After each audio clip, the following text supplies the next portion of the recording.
abazungu bamaze emyaka mingi nga bageza kutukweka amazima nerero ebyama bivuddeyo ebyoleka nti nno mwene ensi mwe tuwangalira tetuliimu ffeka wabula tubeera ne aliens ng'era bino byavudde ku incident eyaguddeyo ku JFK International Airport mu America omukazi bwe yalandize ng'alina passport eva mu nsi emanyiddwa nga Torenza ensi etaliiyo lwasonga ku map teriiko mu likodi y'ensi zonna yabadde teriimu kosa ne government databases kati awo ba immigration officers abamukute nabo beewunyiza lwasonga passport omukazi gye yabadde nayo yabadde mu holograms stamps kosa ne chip nga byonna biraga nti bya ddala kyava mu nsi emanyiddwa nga Torenza ensi etaliiyo etamanyikiddwa wantu wonna awo internet we yayimukidde anti abantu bajjukidde ekintu kye balaba myaka emikadde ku Nickelodeon mu show emanyiddwa nga Simpsons eyalaga omukazi eyali ava mu nsi etali ku map nga naye alina passport kosa n'ebimwogerako nga biraga nti nno gyava nga n'ensi temanyikiddwa wantu wonna kati gwe olowooza ki kino kiyinza okuba nga coincidence oba nga prediction nga kati obuzannyo bwe balaga ku TV bugezaako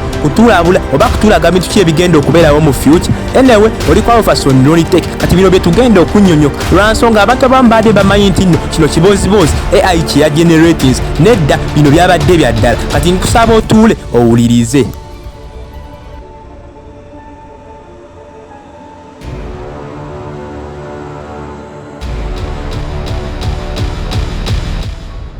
Kati nga tetunalaba nsonga ba Simpsons bayingira batya mu bino ebintu njagala nsooka enkuzeeyo nkolage eno story wajje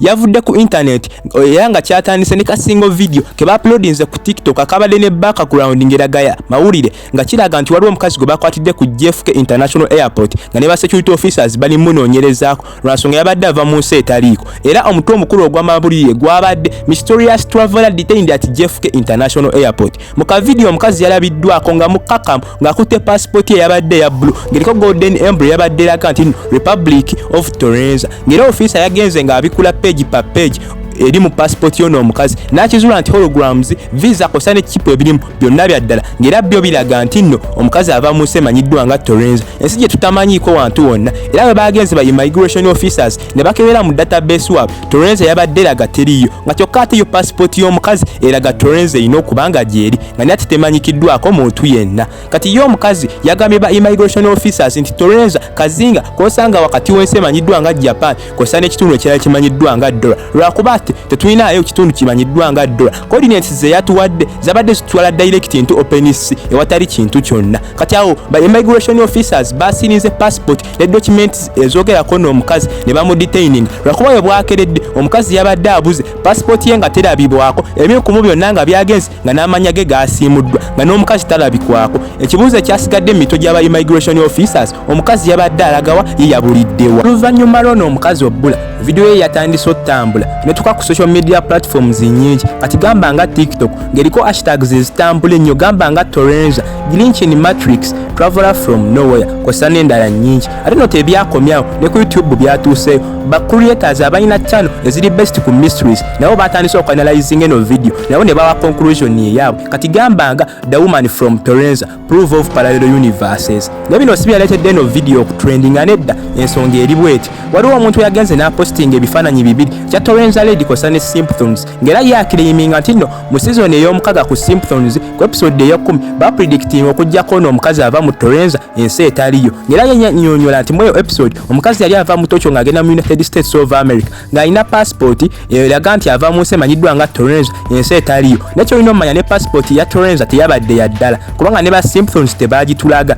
yabadde AI generated okutuddayo emabega kati ni mu 1994 emyaka 3 emabega ba Simpsons bajje ba predicting ebintu bingi ngate in these days bibadde bijja bituukirira ebisinga kati omuntu omu yazzeyo n'atula neetegereza story yakwe naddamu n'agiruka kati kyaviiddeko okuba nti no kyabadde kintu kizibu nnyo okuyitako eno video nga togirabye lwansonga naye obadde ojja kukkiriza nti yaddala after all ba Simpsons bazze bawangula awards nyingi ez'okuba nti ba predictize ebintu mu future ne bijja ne bituukirira oba ne bibaawo kati ffe aba Alphason Ronnietech awe twa video ne tutandika okwetegereza eno video tetukizuula nti bino ebifaananyi bya airport kosa ne clips basigasse bugasi nga bazizije mu stock library ne bakulaga nti biringa ebyaddala ate yo passport yennyini ne ya Torenza teyabadde yaddala wabula omuntu omu yagidesignings ng'ayita mu 3D design forum n'uploadingayo ebifaananyi emyezi 2 emabega era gye babijje ne babikozesa ate eddoboozi y'omukazi yabadde asoma amawulire lyabadde synthetic lwansonga AI voice over gye bakozesezza ogigeneratinga